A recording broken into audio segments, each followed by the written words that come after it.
සුබ දවසක් ප්‍රාර්ථනා කරනවා. අදත් ආදරයෙන් කතා කියවන්න අහන්නාව ඔයාලා හැම දෙනාටම. මම නිසංසලා රණසිංහ. ඉතින් ඔන්න අරන් ඇවිල්ලා තියෙනවා ආදිල් නවකතාවේ 13 වෙනි එපිසෝඩ් එක. ඉතින් මේ වර්ෂයේ 2025 වර්ෂයේ අවසානයේ අරන් එන කතාව. ඉතින් ආයේ අපි හම්බ වෙන්නේ 2026. ඉතින් ලයික් එකක් දාලා කමෙන්ට් එකක් දාලා තාමත් මගේ channel එක subscribe කරලා නැත්නම් channel එක subscribe කරලා මේ වගේ කතා දිගටම කියවන්න අහන්න එකතු වෙන්න කියලා ආදරෙන් ඔයාලා හැම දිනාටම ආරාධනා කරනවා. ඉතින් උදා වෙන 2026 නව වර්ෂය හැමෝගේම සිහින සැබෑ වෙන සතුටින් ඉන්න ලැබෙන සුන්දර වර්ෂයක් වේවයි මගේ ප්‍රාර්ථනාවයි. ජය වේවා හැමෝටම කියලා ප්‍රාර්ථනා කරන ගමන්ම මතක් කරනවා ටිකක් කතාව. ඊයේ මොකද වුනේ කියලා මතක ඇතිනේ. තරුෂිගේ අයියාගේ යාළුවෝ හින්දා තව පොඩ්ඩෙන් තරුෂිට වෙන්නේ ලොකු කරදරයක්. ඉතින් දෙමව්පියන්ගේ සහෝදරයන්ගේ හැසිරීම තමයි අනිත් කෙනාවත් මිම්මෙන් මනින්නේ. ඉතින් ඒ හින්දා අම්මගේ තාත්තගේ සහෝදරයාගේ මිම්මෙන්ම තරුචිවත් මැන්නා මිහිඳුගේ යාළුවෙක්. ඉතින් සුන්දරද ලස්සන දවසක් උදා වෙලා පෙර දින මතක විටක සතුටක් ගෙන ආවත් ෂණිකව ගෙනෙන්නේ හිතට බර වේදනාවක්. එවිට ඇයට ලැබුණු සෙරමික් මල් බඳුන අතටගෙන තම ලයට ලං කරගන්නේ බර සුසුම් හෙළන ගමන්. ඉතින් ඇයට සැනසෙන්න තියෙන්නේ ඒක විතරක් වගේ. තරුෂි ලැබෙන එක කෙසේ වෙතත් නොලැබෙන බව දැන දැනත් Tamanට වඩා වසර කීපයක් වැඩි මල් හිතකට පෙම් බඳිනවා. දිනක මේ මල් බඳුන සේම තම සිතත් බිඳී ආවියයි දැන දැනම ඇය තවමත් ඒ ළමදේ තබාගෙන සුසුම් හෙලනවා. තරු තාම මොකද කරන්නේ? ඉස්කෝලේ යන්නේ නැද්ද? යනවා අම්මා. මේ වෙලාවේ පල්ලෙහා ඉඳලා කතා කරන්නේ ප්‍රියානි. මොකද කෙල්ල තාමත් පල්ලෙහාට ගියේ නෑ. ඉක්මනින් පොත් බෑගයක් රැගෙන කාමරයෙන් පිටතට පැමිණියේ වෙලාවත් බලන ගමන්. යුවතිය පහළට පැමිණෙන විටත් ප්‍රියානි බලා සිටිනවා. තේක බීලා කාලම යන්න. අම්මද ඉව්වද? තරුෂි එහෙම අහනකොට කෑම එකත් අරගෙනම යන්න කියලා මේ වෙලාවේ ප්‍රියානි කියනකොට ඇත්තටම තරුෂිට නම් ඒක ලෝක පුදුමයක් වෙනවා. මොකද මේ ඇයට කාලෙකින් කෑම එකක් උයලා දෙනවමද කොහෙදෝ අරන් යන්න කියලා උදේට ඉස්කෝලේ යති. ඉතින් අම්මෝ ඇති මට බනිස් ගිලලම එපා වෙලා හිටියේ කියලා තරුෂි කියනවා. පොත් බෑගේ ආලින්දේ පුටුවක් මතට දැමූ යුවතිය විකසින් තේ කෝප්පය බොන්න ගත්තේ පුදුම හදිසියකින්. ඉතින් මේ වෙලාවේ තරු කියලා අම්මා කතා කරනවා. තේක බොන ගමන් හිටපු යුවතිය අසල පුටුවේ ප්‍රියානි අසුන් ගත්තේ කවදාවත් නැතුව කරුණාවෙන් යුවතිය දිහා බලන ගමන්. ඉතින් මොනවා කියන්නද දන්නේ තරු කියාගෙන කෑම මේස පුටුවෙන්ම ඇයත් ඉඳගත්තේ. අයියාගේ යාළුවෝ කවුරුණත් පාරේදී හම්බ වෙලා එයාලගේ වාහන වලට නගින්න කිව්වොත් එහෙම නගින්න එපා කියලා මේ වෙලාවේ ප්‍රියානි උපදෙසක් දෙනවා තමන්ගේ දුවට. අම්මෝ නෑ අම්මා මට උන්ව පේන්න බෑ. අර ජනිත් කියන එක බලන විදිහත් අමුතුයි. මං දැක්කත් දැක්කේ නෑ වගේ යන්නේ කියලා මේ වෙලාවේ තරුෂි එහෙම දෙයක් කියනවා. ඉතින් ඇයි කීයටවත් තමන්ගේ සහෝදරයාගේ යාළුවන්ගේ වාහනවල නම් යන්නේ නෑ. නමුත් ප්‍රියානි උපදෙසක් දුන්නා. ඒක හොඳයි. කල්ප විතරයි ඒ අයගෙන් ටිකක් හරි හොඳ කියලා ප්‍රියානි කියනකොට මට නම් ඒ සේරම එකයි අම්මා පේන්න බෑ.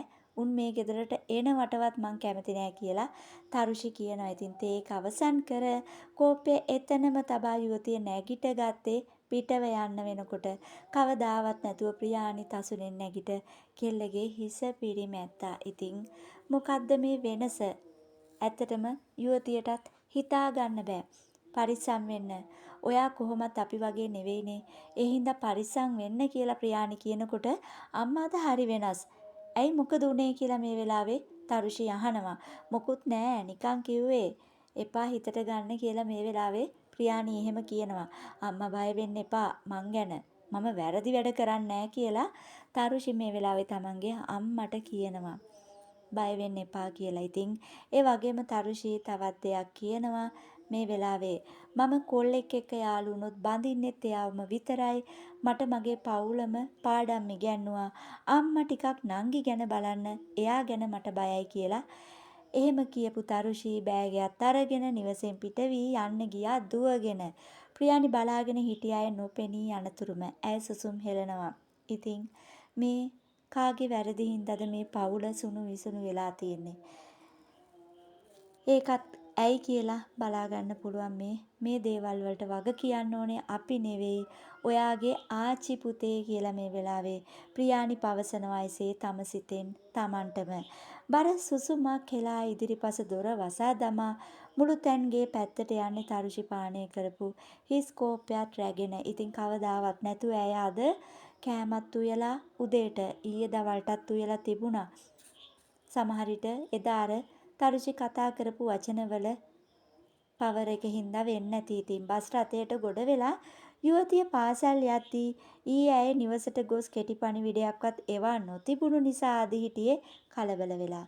ඔහුත් වෙනදට වඩා උදෑසනම අවදි වෙලා සූදානම් වෙලා පහළට පැමිණියේ මාතලේ නගර මැදයට යන්න බලාගෙන. මොකද ආදිගේ නිවසක් තියෙන මාතලේ නගරෙම තමයි. ඔහු පහළට එන විට ආදිගේ පියා දේව කාමරය ඇසල මල් සකසලා පූජාව සකසනවා. ඉතින් ආදී කියලා මේ වෙලාවේ ඔහු කතා කරනකොට අප්පා කියාගෙන ළඟට යනවා. කොහෙද උදේ මේ යන්නේ? වැඩක් තියෙනවා අප්පා ඒකට යන්නේ. ආදී එහෙම කියනකොට වැඩක්? මොකද්ද මන් දන්නේ නැති වැඩේ කියලා අහනවා මේ වෙලාවේ ආදිල්ගේ තාත්තා. කෝවිලට යන්න ඕනේ අප්පා. ඊට පස්සේ මං එන්නම් ෂොප් එකට කියලා මේ වෙලාවේ ආදිල් එහෙම දෙයක් තමන්ගේ තාත්තට කියනවා. ඉතින් ඒ කියන්නේ ආදිල් අනිවාර්යෙන් තරුෂිවත් බලලා කෝවිලටත් යයි. මොකද්ද දැන් කරන්න හිතන් ඉන්නේ? කසාදෙටත් දින දාගන්න වෙයි කියලා මේ වෙලාවේ සෙල්වරාජ් කියනකොට අප්පා දැන්ම ඒක එපා. මටත් ස්ථාවරයකට එන්න ඕනි කියලා එකපාරට ආදිල් එහෙම දෙයක් කියනකොට ආයේ මොකද්ද කරන්න හදන්නේ? නැන්දා කෝල් කරා. විනු කසාදෙක් මං කරන්න ඕන කියනවලු. මේ වෙලාවේ සෙල්වරාජ් තමයි එහෙම කියන්නේ ආදිල්ට. ඒත් ආදිල්ගේ උත්තරේ මොන වගේ දෙයක් එකක් වේවිද මේ වෙලාවේ මේ තමන්ගේ තාත්තා කියනකොට. ඉතින් ආදිල් ඔහුගේ පියත් කතා බහ කරන තැනට පැමිණියේ ආදිගේ මව. එසේ පවසාගෙන වෙනකොට ආදිගේ මුහුණ වෙනස් වුණා. ඉතින් ආදිගේ අම්මා තමයි අර විදිහට කියාගෙන එන්නේ විනුත් හදිසි කරනවා කියලා. ඉතින් එයාට හදිසි වුණාට මට හදිසි නෑ අම්මා. මටත් අලුත් බිස්නස් එකක් කරන්න ඕනේ කියලා මේ වෙලාවේ ආදි තමන්ගේ අම්මට කියනවා. බිස්නස් එකද කසාද කල් දාන්න හේතුව කියලා මේ වෙලාවේ එහෙම අහන්නේ සෙල්වරාජ්. අප්පා මට දෑවැද්දක් අරන් ඒකෙන් ගොඩ යන්න ඕනේ නෑ කියලා ආදි කියනවා. ආදි මන් නොදන්නව නෙවෙයි මේ දවස්වල හැදිලා තියෙන පිස්සුව. වහාම ඔය සිංහල කෙල්ල පස්සේ යන්නේක නතර කරනවා කියලා ඔන්න දේවකාමරේ ළඟ ඉඳගෙන ආදිගේ පියා සද්දයක් දානවා. එසේ පවසන විට කපුරු පත්තු කරගෙන පැමිණි තැටි අතේ තබාගෙනම බලන් හිටපු ආදිගේ මවගේ දැස් විසල් වෙනවා. මොකද ඇය දැනගෙන හිටියේ නෑ. ඇයත් දැන් තමයි දැනගන්නේ මේ කියනකොට කඩවුලේ මොකද්ද ඒ කතාව? විනු දැනගත්තොත් මොන පිස්සුවක් නටයිද දන්නේ නෑ. දන්නවනි කෙනාගේ හැටි කියලා මේ වෙලාවේ ආදිගේ අම්මා කියනවා. අම්මා විනුට ඕන විදියට ජීවත් වෙන්න මට බෑ. මම දෙවියන් ඉදිරියේ කියන්නේ මං කරන්නේ දෙවියන්ගේ කැමති දේ විතරයි. එයා මට හොඳම දේ දෙයි. මට බෑ විනුගේ ළඟ බෝනික්ෙක් වෙන්න කියලා මේ වෙලාවේ ආදි තමන්ගේ අම්මට කියනවා. එසේ පැවසු ආදි යන්න කියා බයිසිකලයට නැගී. සුදු සරමක් සුදු බැනියමක් ඇඳගෙන දේවාල කාමරේ බිම අසුන්ගෙන හිටපු සෙල්වරාජ් බලාගෙන ඉන්නවා. ඉතින් සෙල්වරාජ් බලන්නේ තම බිරිය කානකී දිහා. ඇය බලා සිටිනවා නිවසෙන් පිට වී යන තාම බාල පුත්‍රයා දිහා. ඉතින් මේ දෙමව්පියෝ දෙන්න මොන වගේ තීරණයක් ගනීවිද? ඇත්තටම ඇය ඔවුන් මොනවා කරයිද? මට පේන්නේ හන්දහන් කතාව හරියයි වගේ. එහෙම කියන්නේ සෙල්වරාජ්. නංගිලාට තේරුම් කරලා දෙන්න වෙයි ආයෙත් කියලා එහෙම කියන්නේ ආදිගේ අම්මා. කෙල්ල හිතුවක්කාරයි. ආදි වෙනස් වුණොත් මොනවා වෙයිද දන්නේ නැහැ. එහෙම කියන්නේ ආදිගේ තාත්තා. එහෙම කියලා ආදි Tamanට ගැලපෙන්නේ නැති කෙනෙක් බැඳලා දුක් වෙනවට මම නම් කැමති නෑ. එහෙම කියන්නේ ආදිගේ අම්මා. මොන අම්මත් කැමති නෑ Tamanගේ දරුවෝ දුක් විඳිනවට. ආනන්ද කියනවා වගේ ආදි ගියේ සිංහල කෙල්ල බලන්න නම් ආදිගේ තාත්තා එහෙම අහනවා ආදිගේ අම්මගෙන්. සිංහල හරි දෙමළ හරි ආදි බඳින්න ඕනේ එයා කැමති කෙනා. ආදිගේ අම්මා විදියට මම ආදි කැමති දෙයට තමයි කැමති කියලා ආදිගේ අම්මා එහෙම කියනකොට එතකොට විනු මගේ නංගි එහෙම කියලා අහනවා සෙල්වරාජ් මේ වෙලාවේ. ඒ කියන්නේ ආදිගේ තාත්තා අහනවා ආදිගේ අම්මගෙන්. එතකොට ආදිගේ අම්මා ඒකට දෙන උත්තරේ තමයි සෙල්වා දරුවෝ ඔයාගේ නංගිගේ නෙවෙයි අපේ. ආනත් බෑන්දේ එයාට ඕන කෙනා. රාජේසරි බෑන්දෙත් එයාට ඕන කෙනා. ඉතින් ඇයි ආදිට විතරක් වෙනස? සිංහල දෙමළ මුස්ලිම් අපි සේරම මිනිස්සු. වෙනස තියෙන්නේ කතා කරන විදියයි ආගමයි විතරයි කියලා මේ වෙලාවේ ආදිගේ අම්මා අන්න ඒ වගේ හොඳ දෙයක් ආදිගේ තාත්තට කියනවා. ඉතින් ඇත්තටම ආදිගේ අම්මා කියන්නේ ඒ වගේ හොඳ ගතිගුණ තියෙන කෙනෙක්. ඒ ගතිගුණ තමයි ආදිටත් පිහිටලා තියෙන්නේ. ඇයි සෙල්ල දැකලා නැද්ද? සිංහල මිනිස්සු දේවාල එනවා, තේරු කරත් අදිනවා, දෙමළ මිනිහත් පන්සල් යනවා. මේ විදිහට ආදිගේ අම්මා කියනවා ආදිගේ තාත්තට කාණකි අපි බලමු. ඒකේ එහෙමනම් විනුගේ ප්‍රශ්නේ තමයි කියලා ආදිගේ තාත්තා එහෙම කියනකොට මුත්තුමාරි අම්මා අපිට උත්තරේ දෙයි කියලා ආදිගේ අම්මා කියනවා. ඉතින් ආදිගේ අම්මා වගේම තමයි ආදිත් හැදිලා තියෙන්නේ.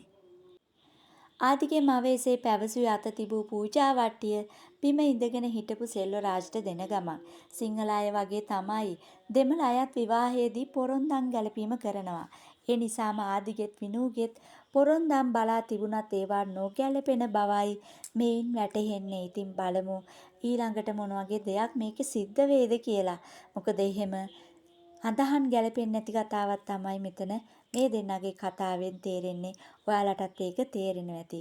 සෙල්වරාජ් නම් නැවත තම බිරියට කිසිවක් නොපවසාම දේව කාමරේ වතාවත් කරන්නට පටන් ගත්තා. ඉතින් උදෑසනත් ආදී ඇමතුමක් ගත්ත තරුෂිට. නමුත් ඇයගේ දුරකථනයේ ක්‍රියා විරහිතයි. ඒ නිසාමයි කොල්ලා උදෑසනම ඇය යන පාසල පැත්තට යන්නේ ඇයව දැක ගැනීමේ බලාපොරොත්තුවෙන්. ඉතින් කොල්ලට දැන් ඕනි මේ වෙලාවේ ඇයව පොඩ්ඩක් දකින්න. ඊයේ දිනේ සිටම ආදිගේ හිත නොසන්සුන්. තරුෂිගේ රතු වී තිබූ කම්මුල ඔහුට මතක් වෙනවා. ඒ වගේම පෙර දින ඇය කෝවිලට ගොස් තමන්ව ඉල්ලූ බව පැවසූ අයුරුත් ආදිට මතක් වෙනවා. මේ තරම් කාලයකට විනූ විසින් තමන් වෙනුවෙන් පූජාවක්වත් තබා නොමැති වන විට ආදිට තරුෂිගේ මේ ක්‍රියාව හදවත සෙලෙව්වා. මන්දයත් ආදිල් යනු දහමට ලැබි අය කීමයි එයට හේතුව. ඉතින් නිකන් හිතන්නකෝ අපි වෙනුවෙන් කවුරු හරි බෝධි පූජාවක් තිබ්බා කිව්වොත් සිංහල අපි වෙනුවෙන් අපිට ඒක කොච්චර දැනේද? ආදිටත් ඒ වගේ තමයි. ආදිගේ පන්සල් බයිසිකලේ මාතලේ වීදි දිගේ ඇදී ගියේ තරුෂිගේ රුව දැක ගන්න වුණත් ඇයව දැක ගන්නට ඔහුට නොහැකි වුණා. ඒත් මේ වෙලාවේ ආදි යන්නා කියලා මේ වෙලාවේ ආදිව දැකලා ඒ දෙසට දුවගෙන ආවේ සරස්වී. ඇයව දකින විටයි ආදිට ඇයව සොහි වුණේ. ඉතින් ආදිට නම් කරගන්න දෙයක් නොමැති තරම්. මොකද කොහො ඇය දැනගත්තොත් Taman ආවේ තරුෂි බලන්න කියලා. ඒකයි ආදි පොඩ්ඩක් කලබල වුණේ. උදේමයි මේ පැත්තේ තරුෂි එහෙම සරස්වී එහෙම අහනවා. සාරු ආවා වැඩකට. ආදි කටට ආපු දෙය කියනවා. වැඩකට? සාරු එහෙම අහනවා සරස්වී. ඔව් මයි යනවා. ඉතින් ආදිට තවත් බර්නාඩ් අලි විහාර ක්‍රීඩාංගණය ඇසලට වී සිටිය නොහැකි වුණා. ඔහු විකසින් බයිසිකලයක් පණ ගන්වාගෙන යන්න ගිය මාතලේ ඔරලෝසු කනුව පැත්තට ධර්මපාල මාවත දිගේ. ඉතින් මතකයි ආදිට කලින් දිනක තරුෂි Tamanට කතා කරන්න දුවගෙන පැමිණි මාර්ගය. ඉතින් මේ ධර්මපාල මාවත දිගේ තමයි ඇය ඇවිල්ලා ඔරලෝසු කනුව ළඟින් එහා පැත්තට පැනලා කතා කරේ. ඉතින් ඒ නිසායි ඔහු මෙසේ බලා හිටියේ. සරස්වති නම් ගානක්ම නෑ. ඇය යන්න ගියා පාසලට. මේ මොහොතේ තරුෂිත් පාසලට පැමිණිලා ඇය නම් වෙනත් මිතුරියන් දෙදෙනෙකු සමග පන්ති කාමරයේ අතු ගන්නවා. අන්න ඒ හින්දා තමයි ආදිට තරුෂිව දැක ගන්න නොහැකි වුණේ. ඇය උදෙන්ම ඇවිල්ලා තරු කොහොමද අරුන් දෙන්න? කවුද? අකේෂී උත්පලයි. එයි මං එයාලා එනකන් හිටියේ නෑ ආවා. තරුෂි පන්තියේ තවත් ඉහළියකට එසේ පැවසුවේ ගණනකට නොගෙන වගේ. ඉතින් ඇය ඇගේ පාඩුවේ වැඩ. ඉතින් තරුෂි උත්පලාව මග අරින්න මෙහෙම කරනවා වෙන්නේ නැති. ඒ හින්දා තමයි අය මිතුරියන්ටත් කතා නොකරම එනකන් ඉන්නේ නැතුව ඇවිල්ලා තියෙන්නේ. මේ විසල් උඹ ගැන බලාගෙන ඉන්නේ. ඕක ආයෙත් මගේ කනේ පාරක් කන්න තමයි හදන්නේ. මේ වෙලාවේ එහෙම කතාවක් වෙනවා අර ඉහෙලිය කියන දේවල්. පොඩ්ඩක් හිතපන් තරුවෝ ඌ පන්තියෙන්ම හොඳ එකා. කැඩෙට් ටීම් එකේ ලීඩර්. ඉතින් උඹ කැමති නම් සෙට් කරගනි. මට ඔය මොකෙක්වත් ඕනේ නෑ. බහුබූත නොකිය උඹත් පාඩම් කරපන් කියලා මේ වෙලාවේ තමන් එක්ක පන්තිය පිරිසුදු කරමින් හිටපු යෙහෙලියට තරුෂි කියනවා. ඉතින් තරුෂි පැවසුවේ එකතු කළ කුණු ටික ඩස් ෆෑන් එකට ගන්න ගමන්. එවිට ඇය දුටුවා විසල් නම් වන පාසලේ ප්‍රධාන ශිෂ්‍ය නායකයා තමන් දෙස බලා සිටිනවා. ඉතින් ඇය නම් රවා බලා කුණු ටිකත් රැගෙන යන්න ගියා. ඔවුන් දන්නවා නම් තරුෂිගේ ලෝකයේ ආදි බව ඔවුන් මොනවානම් පවසාවිද? ඒ තරමට තරුෂිගේ ලෝකය ආදි වී හමාරයි. ඉතින් පන්තියේ ඉන්න තරුණයෝ කොල්ලොත් ඔන්න තරුෂිට ලයින් දානවා.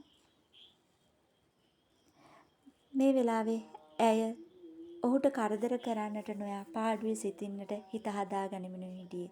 පෙර දින හවස නිවසට පැමිණ නාගෙන නාන කාමරයට ගිය ඇය දුරකථනය අතට ගත්තේ ආදිට කෙටි පණිවිඩයක් දැමීමට තමන් ආවා කියලා. නමුත් ඇයගේ අතැඟිලි ගොස් නතර වෙන්නේ ෆේස්බුක් එකේ ආදිගේ account එකේ. මොකද ඇයට හිතෙනවා ඔහුගේ ෆොටෝ එකක් බලන්න.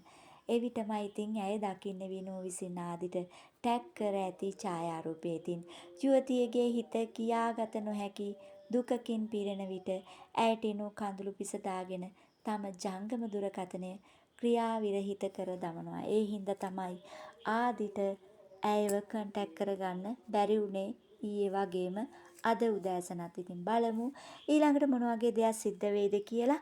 ආදරෙන් ආරාධනා කරනවා කතා කියවන්න දිගටම එකතු වෙන්න කියලා. ඒ වගේම ආදරෙන් ඉල්ලීමක් කරනවා තාමත් මගේ channel එක subscribe කරලා නැත්නම් channel එක subscribe කරලා මට සහයෝගයක් දෙන්න කියලා. ඉතින් තවත් කොටසක් අරන් ඉක්මනින් එනකන් රැඳිලා ඉන්න.